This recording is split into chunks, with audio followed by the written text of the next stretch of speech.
How about them dogs? We're going to take a look at Georgia's 2025 college football schedule today. This is a series of videos I've had going over the last couple of weeks, taking a look at some of these schedules from across the country. Of course, conference expansion, realignment, some conferences going away has resulted in vastly different schedules from what we're used to seeing sort of year over year in college football. And on top of that, you have the fact that even within the same conferences, the schedules can be drastically different, right? Some teams are going to get a really difficult draw in terms of their conference schedule. Maybe some other teams, not so much. So everybody likes to talk about predictions and, this team's going to win that many games, or this team might make the playoffs, or whatever the case.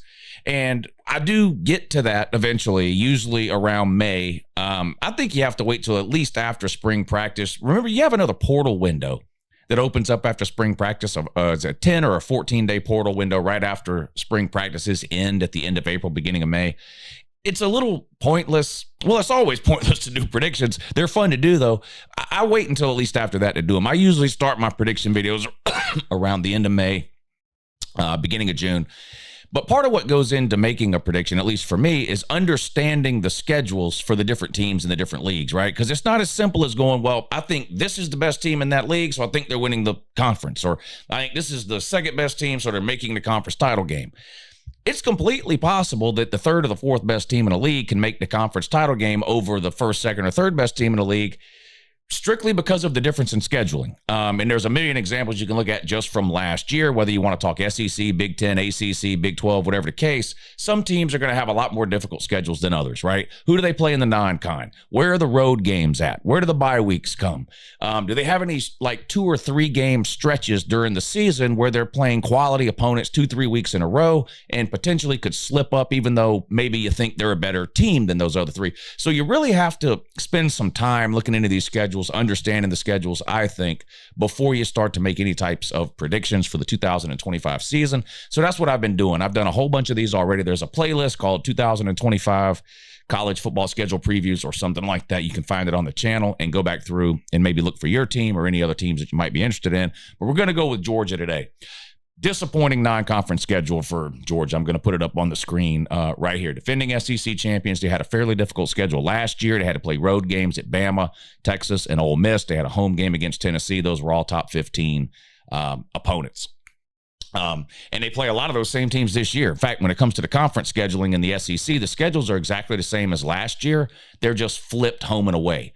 So if a team played on the road, Georgia played Texas on the road last year. So you can see they get Texas at home this year, right? They played Tennessee at home, so they get Tennessee on the road. But the non-con schedules obviously change year to year, and Georgia's non-con schedule is disappointing this year. They had UCLA scheduled for the home opener this season. It was a home-and-home game scheduled with UCLA 5 or 6 years ago, and that has been scrapped due to conference realignment and the fact that you have unequal scheduling between the two major conferences, the SEC and the Big 10. Of course, the SEC plays 9 conference games, the Big 10 plays 9 conference games. The SEC only plays 8. That does put the Big 10 at a disadvantage in terms of quality opponents that they're playing. I freely admit that. I'm on record. I think the SEC should have gone to 9 conference games a long time ago. It's ridiculous that they're waiting this long to do it. I have a feeling it's coming down the road very, very soon. But anyway, we've seen a whole slew of non-con games canceled over the last 6 to 12 months because of this realignment and sort of the ever-changing landscape of college football. And the Georgia-UCLA game was one of those casualties. And so you look at the non-con here for Georgia, and it's not very impressive. Now, the only thing sort of keeping Georgia's head above the water when it comes to non-con scheduling in 2025 is their yearly in-state rivalry game against ACC opponent Georgia Tech, which comes at the end of the year. So Georgia plays a Power 5 non-con opponent every single year. Most years they play 2, right? They've played Clemson, Oregon. They played Clemson twice. Oregon, North Carolina, just going off the top of my head in Kirby Smart's tenure in his time at Athens since 2016. So Georgia does try to schedule a Power 5 opponent early in the year in most seasons. It's not always the case. And sometimes even when they do schedule one, it falls by the wayside. And that was the case with the UCLA home and home series getting scrapped due to all this conference realignment and expansion. So you can see Georgia starts out with two kind of nothing burgers this year, Marshall and Austin Peay. Now, Marshall has been a good group of five team at points over the last 20 to 25 years. They beat Notre Dame a couple of years ago. I think it was that Marcus Freeman's first year. Notre Dame obviously much better now than they were then, but Marshall's got the ability to compete with some Power 5 or Power 4 now, I guess, programs. But this is a game that Georgia will be a huge favorite in. And then the following week against Austin Peay is just, it's just absolutely ridiculous. No one likes these games. No one likes watching these games. The only real benefit to these games is you get a lot of the backups maybe that get in and get some playing time. But I'm not going to make any excuses for this schedule. It's a very weak opening to the season for Georgia. Now, on the bright side of that, from a purely Georgia perspective, they do have a new quarterback, Gunnar Stockton. Now, he started in the playoff game against Notre Dame because Carson Beck was hurt, but that's the only start he's ever had, and he really doesn't have any significant playing time outside of that game against Notre Dame last season at the end of the year. I thought he played well. He didn't make any mistakes throwing the ball, no interceptions. He had the one fumble where he was blindsided, and I don't even really think that was his fault. The left tackle whiffed on a block, and Gunnar never saw him coming. I thought he played okay. You look at his, completion percentage and his yards against a pretty good Notre Dame team. He had a decent game. The offense very stagnant overall for Georgia in that game, though. So maybe you look at this as from a Georgia fan perspective, and you go, well, if you're going to start out a season with two kind of low-level crappy teams, and I don't mean that to sort of dunk on Marshall and Austin Peay. I don't mean it that way. They've got good players. They're going to show up in these games to win, just like players do in every game they ever play. I don't mean any disrespect towards Marshall and Austin Peay, but if Georgia were to lose either of those two games, it would be one of the biggest upsets in college football history. I just don't see it happening. Couple of sort of cupcakes is a word that gets thrown around. A couple of cupcakes here to start the season. Now it gets much more difficult after that for Georgia. Their third game of the year on September 13th, they got to go on the road and play Tennessee. Tennessee, a playoff team last year. Were they 10-2 in the regular season? I think in a video a couple of days ago when I was talking about Tennessee, I said that they lost to Oklahoma. That's clearly false. They beat Oklahoma on the road. They lost to Arkansas on the road last year and then lost to Georgia on the road in Athens. They get another chance here. Heupel winless so far against Kirby. They get another opportunity at home, Tennessee does. Georgia travels to Knoxville on September 13th. And this will be Gunnar Stockton's first road start. The playoff game wasn't a home game, but it was a neutral site game played in New Orleans. So you had a bunch of Notre Dame fans there, a bunch of Georgia fans there. Not nearly as hostile of an environment as Gunnar's going to see on the road in Knoxville at Tennessee, which can be one of the most difficult places to play, not just in the SEC, but in the country, top 10 probably for sure. Kirby's had Heupel's number. Kirby's had Tennessee's number, really hasn't lost to him since his first year in Athens back in 2016. So what is that, 8 or 9 wins in a row now for Georgia in this series. But unlike Georgia, who will be playing a first-year starting quarterback, making his first road start. Tennessee, of course, will have a veteran quarterback here. Nico will be a redshirt sophomore, his third year in the program. He started all year last year. Didn't play bad. I don't think he lived up to the hype that was surrounding him, particularly the hype that was coming from Tennessee fans. I thought he had a pretty good season. Now, Tennessee was able to rely on a ground game last year with Dylan Sampson, so you can say, well, they didn't necessarily need Nico to be sort of a hero, right? They didn't need him to play hero ball. They didn't need him to have a Heisman caliber type season. And all those things are true. Dylan Sampson gone now off to the NFL. I do think Tennessee's offense will be predicated more around Nico's talents in 25 than it was in 24. We'll see. But this will be a huge game, not just in the SEC, but nationally. These will be two top 10, top 15 teams. We'll see where Tennessee lands. Georgia will be a top 10 team. We'll see where Tennessee lands in some of these preseason rankings. But look, if they're not top 10, they'll be very close. In any case, this will be a huge game, both within the SEC and nationally. They then get a bye week, and then they host Alabama. Now, everything I said about Georgia and Tennessee, the exact opposite is true when it comes to Georgia and Alabama. Kirby has been owned and dominated by Alabama in his time in Athens. The 2017 national title game, they have a lead at halftime. They blow it. They lose in overtime. The 2018 SEC championship game, Georgia has a lead at halftime. They blow it. They lose. 2020, the COVID year, Georgia goes to Tuscaloosa and plays, has a lead at halftime, blows it and loses. 2021 SEC championship game, game. Georgia, undefeated, best team in the country, significant favorite over Alabama. They lose, and it wasn't all that competitive, honestly. Now they got revenge in the national championship game that year and did beat Saban and Alabama to win the national title, but that's Kirby's only win. 2022, did they play in 2022? I don't think they played in 2022. In 2023, last year on the road in Tuscaloosa, a wild game. Alabama was out to a 30-point lead in the first half. Georgia mounts to come back, but comes up short. So Kirby has struggled, to say the least, when it comes to beating Alabama. And it's going to be hard, I think, for anybody to predict Georgia to win this game. Now, it is at home. Alabama's got a lot of new pieces this year. Second-year head coach in Kalen DeBoer, but hell, he beat Kirby last year, right? There seems to be some sort of a curse or a jinx over Georgia and Kirby with this Alabama game. This will be a difficult game for Georgia. It is a benefit to have it at home. Georgia hasn't lost at home in a long, long time. I think they have the longest home winning streak in the country. They haven't lost at home since 2019.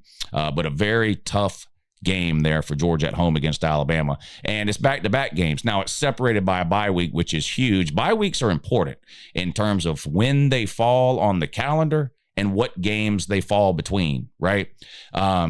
I don't like bye weeks in like the second week of the season, right? One of the benefits of a bye week is to rest up some players, maybe get some players healthy that got banged up early in the season. Well, if you have a bye week in week 2, I don't know, it seems like a little bit of a waste. When you get 2 bye weeks, I like to have them spread out, play 3 or 4 games, have a bye week, play 3 or 4 games, have a bye week. Georgia's bye weeks work out that way this season, and both of their bye weeks come before critical games. The Alabama game here at home for Georgia on September 27th, and looking forward to the game against Florida on November 1st, a neutral site game to get a bye week before there too. So after that home game against Alabama, they host Kentucky. They nearly lost to Kentucky last year on the road in Lexington. I think it'll be a different story most likely this year in Athens. Georgia will be a huge favorite. It seems like Kentucky's heading in the wrong direction, doesn't it, with Stoops there at head coach? They were a good story for a while. 2021, 2022 had some decent years, even got ranked in the top 10 at one point during the season. We're winning 8, 9, 10 games. And I don't know, it feels like a downward spiral kind of with Kentucky right now. We'll see if they can manage to get it turned around, but they did not have a good season last year. They only had one SEC win last year. That came against Lane Kiffin and Ole Miss. That's a game Georgia will be a significant favorite in at home against Kentucky. On the road, rivalry game for Georgia against Auburn. Auburn, another team where Kirby has just owned and dominated the series. Similar to Tennessee, Kirby has only lost to Auburn once in his time in Athens. He beat him his first year in 2016, then lost in the regular season in 2017 before beating Auburn in 2017 in the SEC championship game, and has beat them every single year since then: 18, 19, 20, 21, 22, 23, and 24. A lot of expectations for Auburn this year. Year 3 for Hugh Freeze. They brought a quarterback in through the portal. They have recruited well. They have a lot of young talent on that team, and a lot of it played last year. So they'll have a lot of like second-year guys with a lot of experience for Auburn, and it's a home game, and that can be a difficult place to play, especially if Auburn is able to field a decent team, and most importantly, a decent quarterback. I'm on record with Hugh Freeze. I don't necessarily like him as a person, but that has nothing to do with his ability to coach football. He's a pretty good football coach, specifically offensively. He's got a pretty good offensive mind, but he has to have the right quarterback there to run his system. Some offenses are very dependent on the quarterback. Hugh Freeze's system is one of them, and we've seen Auburn struggle the last couple of years, and one of the major reasons why has been below average quarterback play. So if they can improve there, maybe this becomes a little bit more of an interesting game for Georgia on the road there on October 11th. After that, they come back home and take on Lane Kiffin and Ole Miss. Georgia's got a losing record, or Kirby anyway. Kirby has a losing record to Ole Miss. There's only 2 teams in the SEC Kirby has a losing record to. Bama, of course, the second one is Ole Miss. Kirby lost to Ole Miss in year 1 on the road in Oxford back in 2016. Beat them in Athens a couple of years ago in 2023 to even up the series at 1 apiece. And then, of course, lost, Georgia did, on the road last year to Ole Miss. So Kirby 1-2 against Ole Miss, a chance to get even here at home against the Rebels. Another team that pretty good last year, like Tennessee. Came close to making the play. Tennessee made the playoffs. Ole Miss came close. They just blew it at the end of the year with that loss to Florida. And then earlier in the year, that unacceptable loss to Kentucky kept them out. They were 9-3. They lose a lot too, but Lane Kiffin has had a lot of success in the portal. Not a lot of misses for Lane Kiffin and Ole Miss when it comes to getting players out of the portal. So we'll see if they can keep that trend going. If they can, they'll be a good team again in 2025. There's that second bye week we were talking about a minute ago before you come out of there and play Florida, the biggest rivalry game of the year. Georgia's got 3 rivals, to me anyway, in my opinion. Auburn, Florida, and Georgia Tech. This is the second of the three here. Georgia's done well in this series as of late. He's lost twice to Florida, right? Lost in 2016 and lost in 2020. Beat them in 17, 18, and 19. 21, 22, 23, and 24. See if he can keep it going against Billy Napier. DJ Lagway back at quarterback, like Nico, got a lot of experience last year and expected to take a significant step forward at the quarterback position for Florida this year. Florida as a team expected to be a little bit better, but they're, again, schedule absolutely brutal for Florida. After that, Georgia goes on the road to one of, if not the worst teams in the SEC, Mississippi State. Georgia will be a significant favorite there. Come back home and play Texas. This could be a huge game late in the season here. Georgia and Texas are the two front runners to win the SEC heading into the season. In terms of odds, the betting markets or whatever, Texas is the favorite. Georgia right behind them at 2. This will be a huge game. Georgia, of course, beat Texas not once but twice last season. Once in the regular season on the road at Austin, probably their best win of the year. And then again in the SEC championship game, the game where Carson Beck got hurt. Gunnar Stockton had to come in and play the second half, led Georgia to a win there. So Sarkisian and Texas will be looking to get some revenge here in Athens this time. Huge game late in the season, a big home game for Georgia. Another non-con game for no reason. Charlotte 49ers, sort of a rest-up week before they take on Georgia Tech and the Yellow Jackets at a neutral site.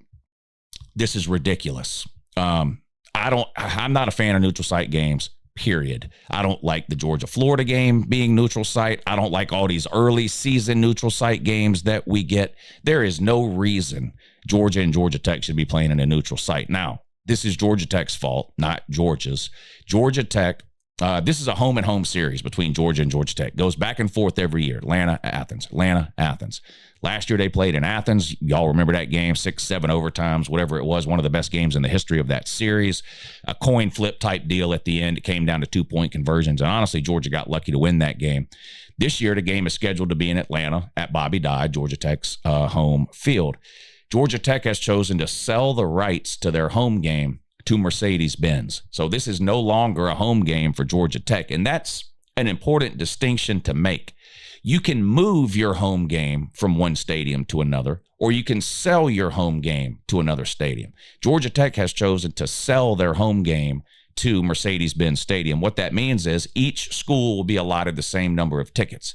So in theory, a 50-50 crowd. The problem for Georgia Tech is even when their games are played in Bobby Dodd, there tends to be about 65 to 70% Georgia fans at Bobby Dodd. I would expect that to be the case at least with this game being played on a neutral field, Mercedes-Benz, the Atlanta Falcons Stadium there in Atlanta. No real home field advantage for all for Tech in this one. If anything, I think the crowd would lean Georgia. I understand why Georgia Tech did that. It's a money thing. They got paid, I believe, $10 million by Mercedes-Benz Stadium to move the game there. And in this age of having to pay players, which starts this year, and NIL and all of the things that are wrapped up in that, programs are looking for almost any way they can to scratch together another nickel or two. So I understand why they did it. My argument with it has nothing to do with it being Georgia Tech. I'm on record for years on this channel. I just don't like neutral site games. I think college football is the best sport, the greatest sport on the planet. And one of the not just one of the big reasons, one of the biggest reasons why I think that is game day atmosphere and game day environment. And you cannot recreate that at an NFL stadium in a giant parking lot somewhere. You can't. You need the tailgating, the pregame stuff that goes on. It's just not the same. It seems watered down. When I watch one of these college football games played in an NFL stadium, it seems watered down. I don't like it. It's got nothing to do with Georgia Tech. I understand why they did it. But there you go. There's a look at Georgia's 2025 schedule. Some obvious games stand out, right? At Tennessee early in the year. Clearly a huge game. Two of the best teams in the SEC. It will be Gunnar Stockton's first start, the Georgia quarterback for this year, on the road. His first start on the road. Played against Notre Dame, neutral site. He'll have 2 home games to sort of get ramped up, and then on the road at one of the most hostile environments in all of college football. The Alabama game coming after a bye week. It almost doesn't matter, does it, how good or bad Alabama looks in the first 2 or 3 weeks of the season. People are going to expect Georgia to lose this game, and I don't blame them. I really don't. Alabama has absolutely owned Kirby Smart. Kentucky, one of the easier games on the schedule, in my opinion. You get them at home. I know the game was tough last year on the road, but look at what happened to Kentucky after that game early in the season last year. They just were a shell of themselves. Outside of a win against Ole Miss, 0 conference wins for Kentucky. Georgia will be a huge favorite there. At Auburn, potentially a tough game. Ole Miss at home. We'll see how they do in the portal this year. Another bye week before Florida, and then Texas being the huge game in the last month of the season, in addition to the neutral site game for no reason against Georgia Tech. There you go. Let me know what you think about Georgia's schedule down there. Disappointing non-con schedule, in my opinion. Yeah, they have a Power 4 opponent at the end of the year in Georgia Tech, but I much prefer it when Georgia has a sort of a big game to look forward to there to start the season. Now, we do get Tennessee in week 3, but that's not the same as one of these big early season non-con games. So, I don't know, a little disappointing in the non-con. All right, let me know what you think down below. Have a good morning.